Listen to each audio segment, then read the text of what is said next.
cuma aku mau nanggepin satu poin dari Bang Zuma tadi.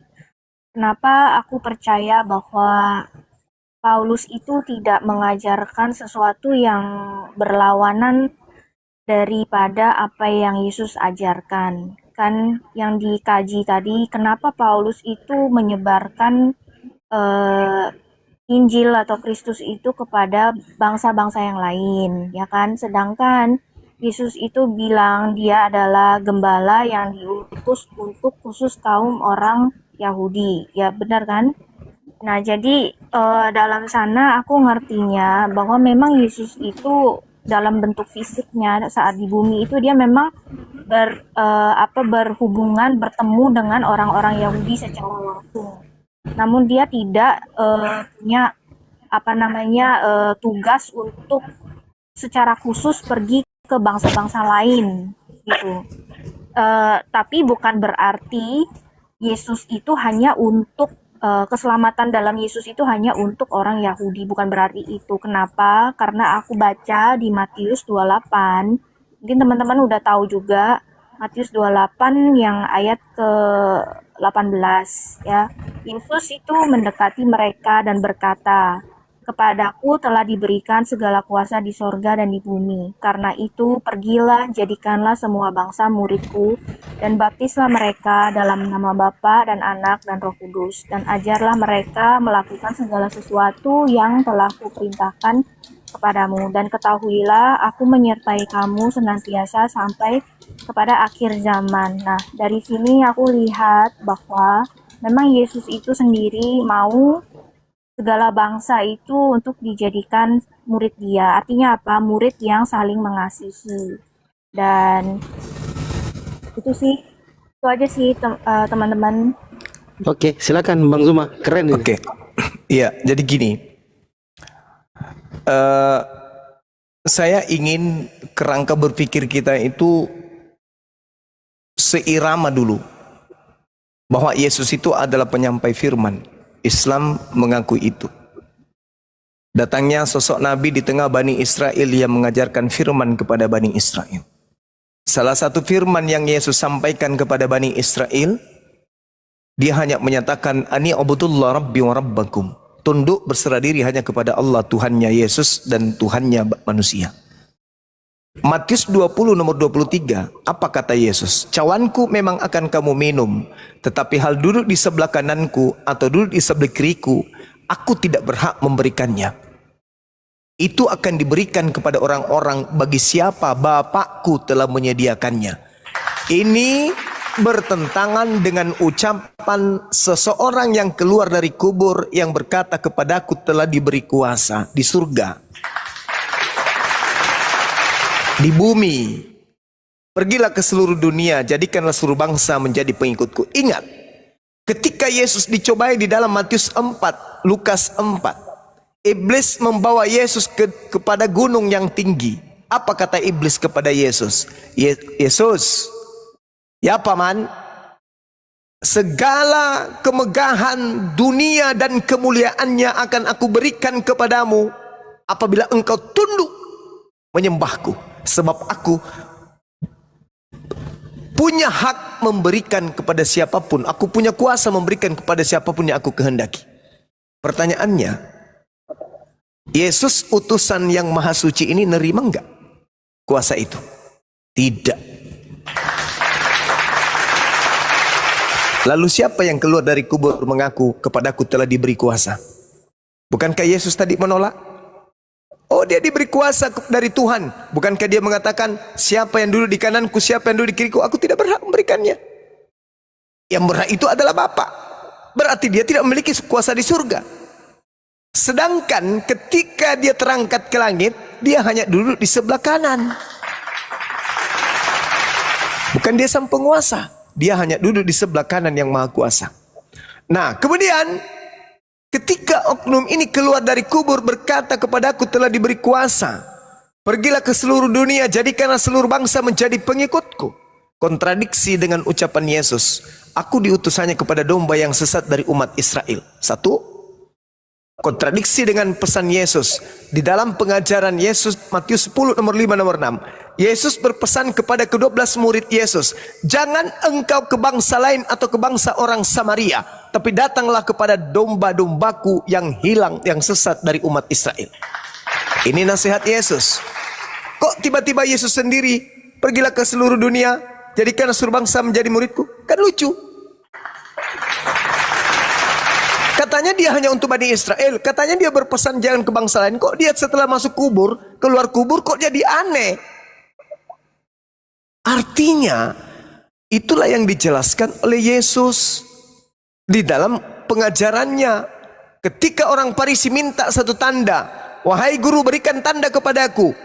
Apa kata Yesus? Orang angkatan jahat ini, orang Farisi ini minta satu tanda dan tidak akan diberikan satu tanda apapun kepada mereka selain tanda Yunus. Sebab Yunus 3 hari 3 malam dalam perut ikan. Demikian juga anak manusia 3 hari 3 malam dalam perut bumi. Ini tanda untuk siapa? Tanda untuk angkatan jahat. Angkatan jahat diberikan tanda apa? Ada kebangkitan pada hari ketiga. Itulah yang dikatakan dalam Kisah Para Rasul di khotbah Petrus. Yesus yang kau salibkan itu telah dijadikan menjadi Kristus. Lalu kemudian di dalam pengajaran Yesus sendiri, murid-muridnya tidak pernah diberikan tanda Yunus. Apa buktinya? Silakan Anda buka Kisah Lukas 24 nomor 9 sampai nomor 12. Kita bandingkan dua kelompok. Yang pertama, kelompok angkatan jahat diberikan tanda kebangkitan pada hari ketiga. Yang kedua adalah kelompok angkatan yang tidak jahat, murid-murid Yesus yang asli, yang tidak diberi tanda hari ketiga, tanda Yunus. Apa buktinya? Anda baca Lukas 24 nomor 9 nomor 12. Wanita bernama Maria bersama dengan Maria yang lain, ibu Yakobus, datang ke kuburan pada hari Minggu pagi. Mereka tidak menemukan kemudian mayat Yesus. Mereka hanya menemukan kain kafan. Lalu pergi mengabarkan berita itu kepada rasul-rasul, kepada murid-murid. Apa yang terjadi setelah mendengarkan ucapan Maria? Murid-murid Yesus tidak percaya ucapan mereka dan menganggap ucapan mereka adalah omong kosong. Artinya apa? Tanda Yunus tidak diberikan kepada mereka. Nomor 12-nya Anda baca. Meskipun Petrus tidak percaya, dia pagi-pagi buru-buru ke kuburan melihat di sana. Dan setelah dia sampai di sana, dia tidak menemukan mayat, melainkan hanya kain kafan. Apa ucapan Petrus dalam hatinya? Apa yang sedang terjadi ya?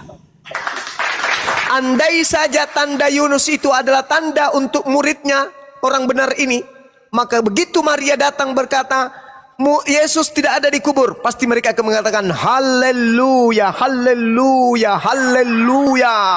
Tuhan kita benar-benar sudah bangkit sesuai dengan apa yang diucapkannya. Mana dia? Ayo kita cari, ayo kita cari, ayo kita cari.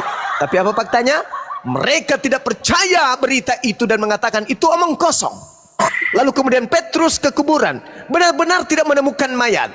Yang ditemukan hanya kain kafan. Lalu Petrus berkata, apa yang sedang terjadi ya? Andai saja dia mendapatkan tita, aku akan bangkit pada hari ketiga, maka Petrus akan berkata, haleluya, haleluya. Ternyata Tuhanku benar-benar bangkit. Tapi apakah itu terjadi? Ternyata tidak sama sekali. Bahkan ketika sosok yang keluar dari kubur ini, di data nomor 37, tiba-tiba muncul di tengah-tengah murid Yesus. Apa reaksi murid Yesus? Mereka kaget dan ketakutan sebab mengira melihat apa? Melihat apa? Melihat hantu. Kalau mereka diajarkan tanda Yunus bangkit hari ketiga, mereka tidak akan ketakutan, mereka tidak akan terkejut, malah mereka akan bikin kemah, bikin api unggun di samping kubur gurunya. Hari pertama, masih 2 hari lagi kawan, sabar, biarpun banyak nyamuk kita tunggu. Hari kedua, masih lapar kita yang gak ada makanan, jangan pergi, guru kita akan bangkit. Menjelang hari ketiga, mereka akan menunggu.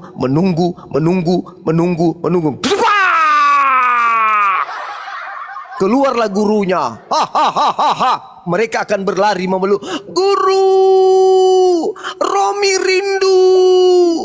Dipeluknya gurunya, diciuminya gurunya, disembahnya gurunya. Tapi apa yang terjadi? Mereka ketakutan sebab mengira melihat hantu. Hah? Kok bisa? Apa yang terjadi? Apa yang menyebabkan seperti itu?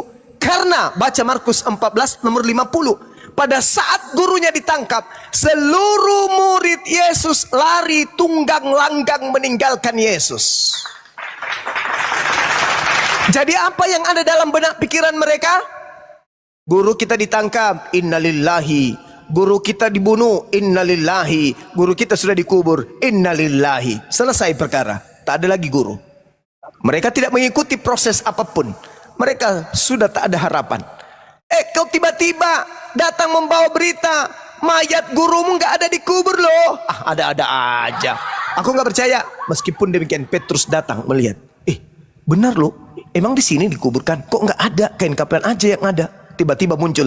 Assalamualaikum. Shalom alaikum. Mereka tiba-tiba kaget dan ketakutan. Sebab mengira melihat hantu.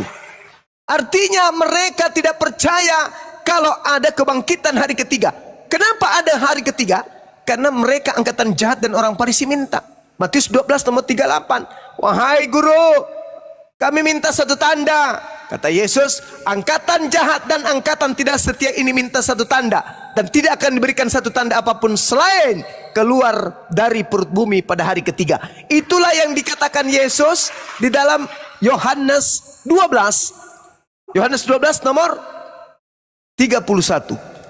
Apa kata Yesus di data ini? Jelas dia mengatakan, sekarang berlangsung penghakiman atas dunia ini. Sekarang juga penguasa dunia akan dilemparkan keluar. Keluar dari mana? Kalau keluar dari Gan Eden, dari surga kan sudah pada zaman Adam. Nah sekarang ini keluar dari mana? Keluar dari kubur. Sekarang juga berlangsung penghakiman atas dunia ini. Sekarang juga penguasa dunia ini yaitu iblis akan dilemparkan keluar.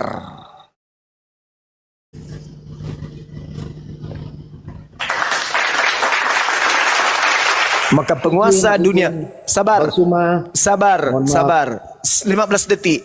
Maka penguasa dunia ketika dia keluar dari kubur, apa yang dia katakan? Kepadaku telah diberi kuasa di dunia. Pergilah, jadikanlah seluruh bangsa menjadi muridku. Pertanyaan saya, siapa itu yang memiliki kuasa yang sudah dilemparkan dari keluar dan memiliki kuasa di dunia? Itu siapa? Sibilisis. Jadi kalian menyembah siapa? Menyembah siapa?